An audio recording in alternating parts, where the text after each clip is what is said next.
নমস্কার, আমি তপচন্দ্র মালো। আজকে আমি ময়মনসিংহ বোর্ড 2023 সালের আরেকটি সৃজনশীল প্রশ্নের সমাধান নিয়ে চলে এসেছি। এটি পঞ্চম অধ্যায়ের সি প্রোগ্রামিংয়ের একটি সৃজনশীল। তো আমরা সৃজনশীলটি শুরু করতে যাচ্ছি।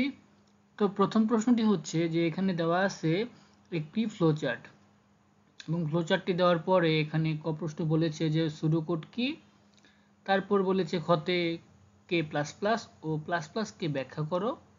গ ঘতে পরে আসছি। তো ক প্রশ্নের উত্তর হচ্ছে সুডোকোড কি। আমরা মূলত জানি যে সুডোকোড অনেকটা কোডের মতোই, কিন্তু কোড নয়, যেটা আমরা কাজ করার পূর্বে নিজেদের মতো করে কিছু টুকে নেই বা লিখে রাখি। তার মানে এটার অর্থ হচ্ছে প্রোগ্রামের ধরন বা কার্যাবলী তুলে ধরার জন্য প্রোগ্রামিংয়ের মতো কিন্তু প্রোগ্রামিং নয় এমন কিছু সংখ্যক কোড বা স্টেটমেন্টের সমাহারকেই সুডোকোড বলে। তারপর প্রশ্নটি হচ্ছে কে প্লাস প্লাস ও প্লাস প্লাসকে ব্যাখ্যা করো। এটা সি প্রোগ্রামিংয়ের একটি অংশ, যেটা আমরা ভেরিয়েবলের মান ডিক্লেয়ার করে থাকি। সো এই প্রশ্নটির উত্তর হচ্ছে কে কে প্লাস প্লাস মানে পোস্টফিক্স ইনক্রিমেন্ট, মানে পরে বৃদ্ধি পায়, এবং প্লাস প্লাস কে হচ্ছে প্রিফিক্স ইনক্রিমেন্ট, মানে পূর্বে বা আগে বৃদ্ধি পায়। কে প্লাস প্লাস এর অর্থ এর ক্ষেত্রে কম্পাইলারের প্রথমে প্রোগ্রামে কে এর পুরাতন মান ব্যবহার করে অতঃপর ভেরিয়েবলের মান যথাক্রমে এক যোগ করে বা বৃদ্ধি করতে সাহায্য করে বা করে, এবং এই নতুন মান পরবর্তী ধাপে গিয়ে কার্যকর হয়। তার মানে কে প্লাস প্লাসে আগের মানই থাকে আর বৃদ্ধিপ্রাপ্ত মান পরের লাইনে গিয়ে কার্যকর বা এক্সেসেবল হয়। কিন্তু প্লাস প্লাস কেতে কম্পাইলারের সাথে প্রথমেই কে এর মানের সাথে এক যোগ হয়ে যায় এবং মানের সাথে যথাক্রমে এক যোগ করে এবং অতঃপর প্রোগ্রামের একই স্টেটমেন্টে এই বর্ধিত মান ব্যবহার করে ফেলে। তো আমি এখন গ প্রশ্নে যাব। গ প্রশ্নে বলেছে উদ্দীপকে বর্ণিত সমস্যাটি সমাধানের জন্য একটি অ্যালগরিদম লেখো। তো এখানে দেওয়া আছে ফ্লোচার্ট, আমাদের করতে বলেছে অ্যালগরিদম। তো অ্যালগরিদমটি হচ্ছে এরকম, আমরা লিখব সৃজনশীলটি প্রশ্নের উত্তরটি করতে গেলে যে উদ্দীপকে বর্ণিত সমস্যাটি সমাধানের জন্য অ্যালগরিদম নিচে দেওয়া হলো। তো প্রথমে আমরা যদি শুরু করি, এখানে হলো প্রথমে স্টেপ 1 বা স্টেপ 1 স্টার্ট, প্রথমে কাজটা শুরু করলাম। তারপর আমরা কি করব, এখানে যেহেতু দেখুন এখানে ইনপুট এবিসি নিয়েছে, তো এখানে ইনপুট 3 নাম্বার এবিসি, আমরা এবিসি নিলাম, ছোট হাতের এবিসিও লিখতে পারতাম। তারপর স্টেপ 3 তে এখানে যেহেতু কন্ডিশনটা আছে সেই কন্ডিশনটা নিয়েছি যে if A greater than B and এবং পাশাপাশি এ গ্রেটার দেন সি, তখন এখানে দুটো শর্ত হবে।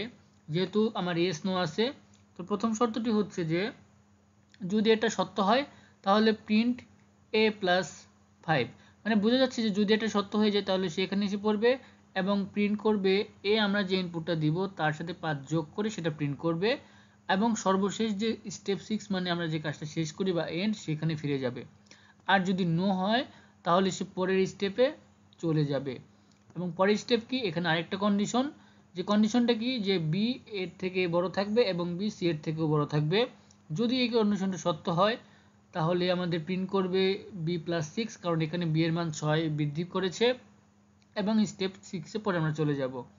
আর যদি না হয় তাহলে আমরা পরের স্টেপে যাব, আর পরের স্টেপে মানে স্টেপ 5 আমাদের প্রিন্ট সি আছে। তার মানে যদি আমাদের স্টেপ 3 এবং স্টেপ 4 যদি কোনোটাই যদি না হয় তখনই আমরা স্টেপ 5 যাব, আর যদি হয়ে যায় কোনোটা কন্ডিশন ফিল আপ তাহলে সেটা ডিরেক্ট আমাদের স্টেপ 6 এ নিয়ে যাবে। তো স্টেপ 5 এ আছে যে প্রিন্ট C+9, যেহেতু এখানে আমাদের ইনপুট সি এর সাথে আরও 9 যোগ করে দিয়েছে, এবং দেন আমরা গো টু স্টেপ 6, এবং লাস্টে আমরা কি করব, স্টেপ 6 এ এন্ড বা কাজটা শেষ করে দিব। তো আশা করছি এই এই প্রশ্নটির আমরা অ্যালগরিদম বুঝতে পেরেছি। এখন ঘ প্রশ্নে বলেছে উদ্দীপকে বর্ণিত সমস্যাটি সমাধানের জন্য সি ভাষায় একটি প্রোগ্রাম তৈরি করো, মানে আমাদের সি কোড লিখতে বলেছে।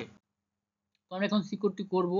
এখানে আমরা বুঝতে পারছি এখানে আমরা কন্ডিশনাল স্টেটমেন্ট দিয়ে কাজ করা হয়েছে, যেখানে তিনটি সংখ্যার মধ্যে কোন সংখ্যাটি বড় সেটি প্রিন্টের কথা বলা হয়েছে।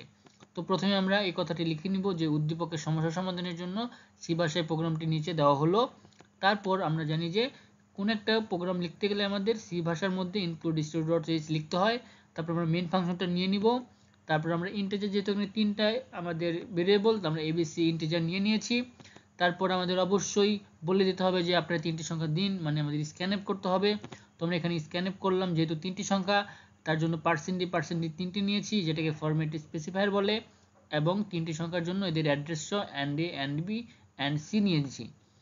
তারপর আমরা কি করব, সেই কন্ডিশনটা দিব যে ইফস কন্ডিশন বা কন্ডিশনাল স্টেটমেন্ট। যদি এটা সত্য হয় তখন কি করবে, দেখুন আগে আমরা এর মান কিন্তু 5 বৃদ্ধি করেছে, এর মান আমরা 5 বৃদ্ধি করব, তারপর আমরা প্রিন্ট এ করে দিব। যদি এটা যদি হয় তাহলে তো হয়ে গেল, আর যদি না হয় ইফে ভেতরে যাবে না, কন্ডিশন যদি না ফিল আপ করে আমরা এলস ইফের মধ্যে যাবে। এখানে কন্ডিশন বি এর থেকে বড় এবং বি সি এর থেকে বড়। যদি এটা হয় তাহলে এখানে বি এর মান 6 বৃদ্ধি করবে এবং এখানে আমরা বিটা প্রিন্ট করব। এবং যদি এটাও যদি না হয় তাহলে আমরা যাব এলস মানে সর্বশেষ কন্ডিশনে যাব, এবং উপরের দুটো কন্ডিশন না মিললে আমরা এখানে সি এর মান 9 বাড়িয়ে দেব, এবং 9 বাড়িয়ে দেওয়ার পরে প্রিন্টএফ আমরা সি করব, আর সর্বশেষ আমরা রিটার্ন 0 করে দিব। তো আশা করি কোডটা বুঝতে পেরেছেন। মানে এখানে দুটি কন্ডিশন দেওয়া আছে, টোটাল মিলে 3টি। যদি আমাদের প্রথম দুটি কন্ডিশন না মিলে 3 নম্বর কন্ডিশন অটো প্রিন্ট হবে, আর যদি যে কোনো একটা কন্ডিশন মিলে যায় ডিরেক্ট আমাদের রিটার্ন 0-তে চলে আসবে। মানে 3টি সংখ্যার মধ্যে বড় যে সংখ্যাটা সেটারই কোড এখানে করা হয়েছে। আশা করছি আপনারা পুরো সৃজনশীলটি বুঝতে পেরেছেন।